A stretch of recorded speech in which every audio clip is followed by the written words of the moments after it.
We have Tuhin Sinha joining us right now, spokesperson of the BJP, Swapnil Kothari, senior lawyer.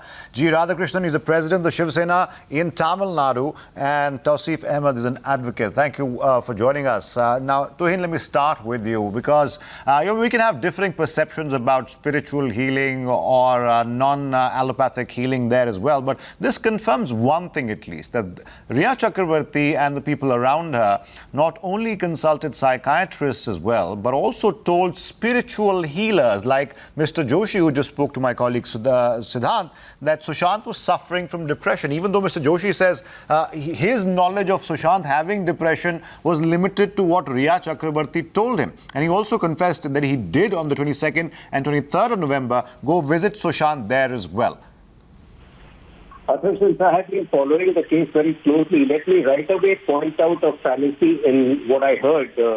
The spiritual says he met Sushant on 22nd and 23rd November last year. If you check the records from mid-November onward till the end of November, Sushant is supposed to have suffered from dengue, which means that the dengue story was false and planted by, the same people who hired the spiritual healer.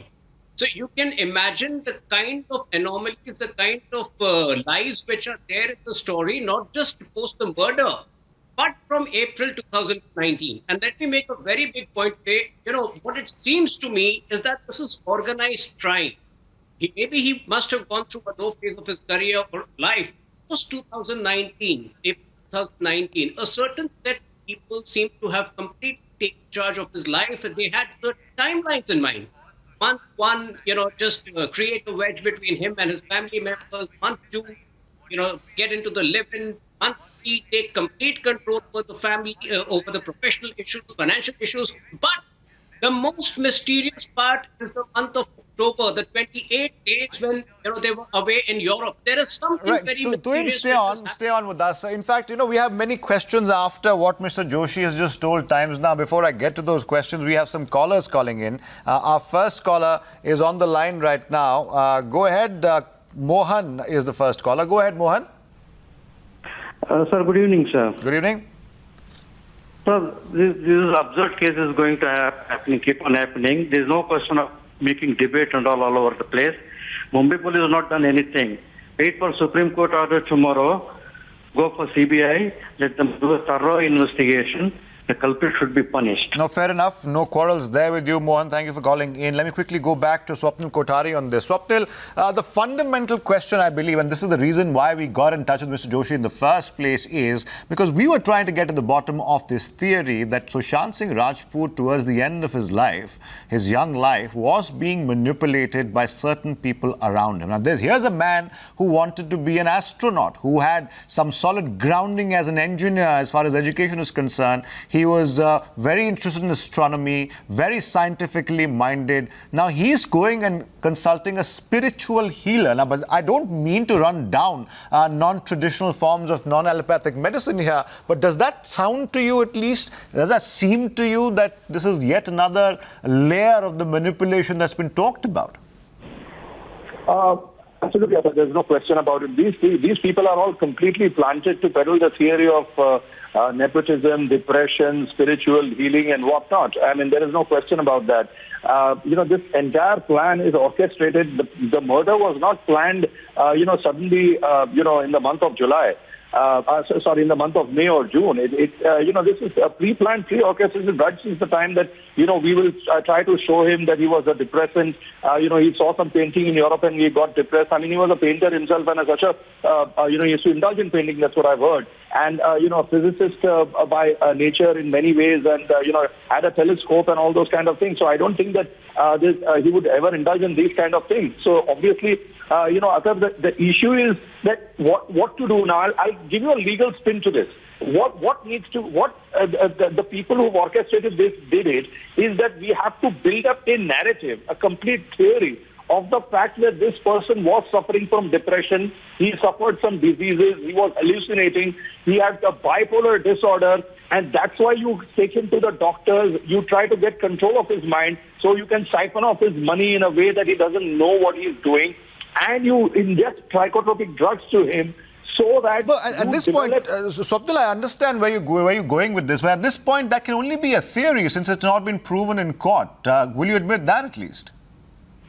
The point is that it's either way that you don't prove it in court. But what I'm trying to say is that, you are developing a counter theory in a court of law, assuming that there is a murder charge, and assuming the CBI goes ahead with the murder charge, Okay. and says that no, there is no attempt to suicide, and there is a murder, and starts Okay, building upon I that, see. I understand. thing, then I the see. theory- I see. Swapnil, please stay on because this has now generated some more interest. Our callers are calling in now. We'll go across to some callers. Mukesh, Rupal, Nirav and Kishore. Mukesh first. Go ahead from Bengaluru. Go ahead. Yes, sir. This is Mukesh from Bangalore, sir. Good evening. Yes. Good evening. Sir, this is regarding this death case has become the mystery in that actually it has become a history now. Okay, and nobody is coming out the truth. This police and the government of Maharashtra, we do not know what is actually they are doing. Once that everybody is asking, whole world, whole country is asking for the CBI probe, why don't allow it? Let's just wait for the Supreme Court tomorrow, Mukesh. We'll expect the cause list to come out any time. It could be tomorrow, it could be day after. Perhaps we'll see then. Thank you for calling in. Rupal from Vadodara is our next caller. Go ahead, Rupal. Yeah, good evening, sir. Thank you for taking my call. And Yeah. I would like to commend your reporters for, every day they are exposing some or the other thing which no other channel is doing. So my point is that instead of making a comparison between whether Mumbai police is a better one or if Scotland Yard is a better police, why doesn't the Home Minister just, order a CBI inquiry into it? It's been over 2 months now. It has been proven that she had been, taking advantage of him and, fooling him and siphoning off all his money, and let the case come to an end now. Even his family is fed up of all that. And look Yes. at the way they are pleading to everyone. Please give us a CBI inquiry. They are recording videos, showing on every channel. They are making phone calls, appearing on debates. Right. Government should just help them out. Okay, you're saying it's time now for a CBI probe. It's up to the Supreme Court now. And also, Rupal, let me remind you, all those things you mentioned, just don't forget to mention the word allegedly after that. That's very important. Thank you for calling in. Nirav from Mumbai is our next caller. Nirav, go ahead, please. Yeah, hi. It is very, very evident and clear that, this is a murder. I don't know why people are just, running around the bush.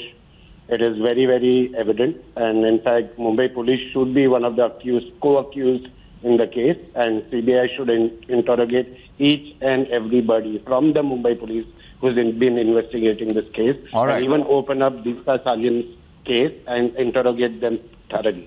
Thank you for calling in, Nirav from Mumbai. Very strong views on what's happening. We also have Kishore from Mumbai. Go ahead, Kishore.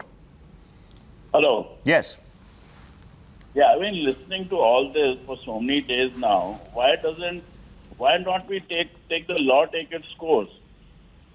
Why are we speculating so much?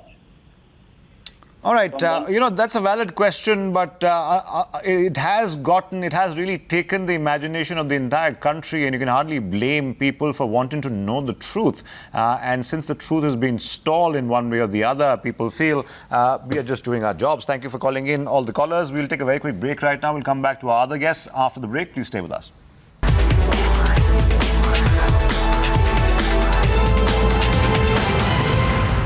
Now, without wasting time, let me go straight across to G. Radhakrishnan, President of the Shiv Sena in Tamil Nadu. Your government in Maharashtra, Mr. Radhakrishnan, is coming under a lot of flack, a lot of criticism.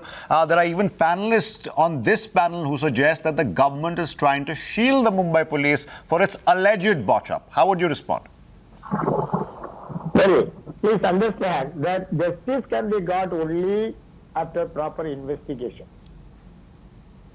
The unfortunate thing is that Sushant Singh family is not given time to grieve.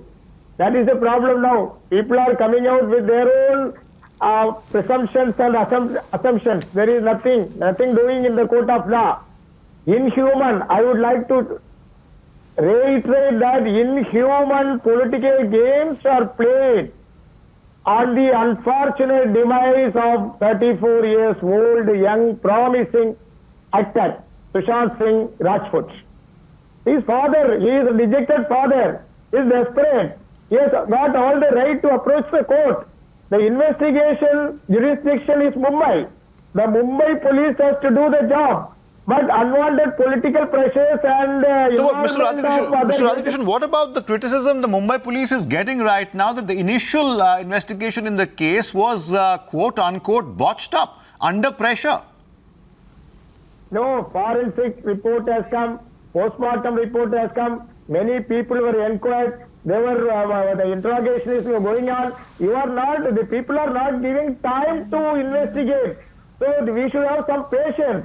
See, justice will come out only Okay, very after quickly then. proper Tawseef Ahmed, from a strictly legal standpoint, we all have to wait for the Supreme Court here, but the jurisdiction debate within the Supreme Court clearly has split the legal community. There are lawyers who say the Mumbai police cannot be trusted since the Bihar police as well as the CBI have every right. The other side says that there is absolutely no locus standi for the Bihar police to do what they did. Well, that is correct. The crime is always local. So, and in fact, in one of the very recent ruling by Supreme Court, in fact, in one of the Arnab Goswami's case, Supreme Court held that the investigation or the criminal investigation is a state specific. But there can be circumstances when Supreme Court may decide to send the case, give the case to the CBI. You see, I have one more point to make, Athar. I've heard so many viewers calling you and telling that they've assumed that this was a murder and then this is an open and shut case. Let me say one very important point to them. Indian criminal jurisprudence follows a Blackworth ratio, which says that let hundreds of guilty people escape. Yes, but not one innocent should go to jail. I'm familiar with that particular line that you mentioned, but unfortunately, not just in India, it's very hard to actually follow that. And if we did, we would live in an ideal world. We don't, Tawseef. That's the unfortunate part. Thank you for joining us, Tuhind, Swapnil, G. Radhakrishnan, Tawseef Ahmed. I'm out of time, unfortunately, so I have to take a very short break right now. We'll be right back. Don't go anywhere.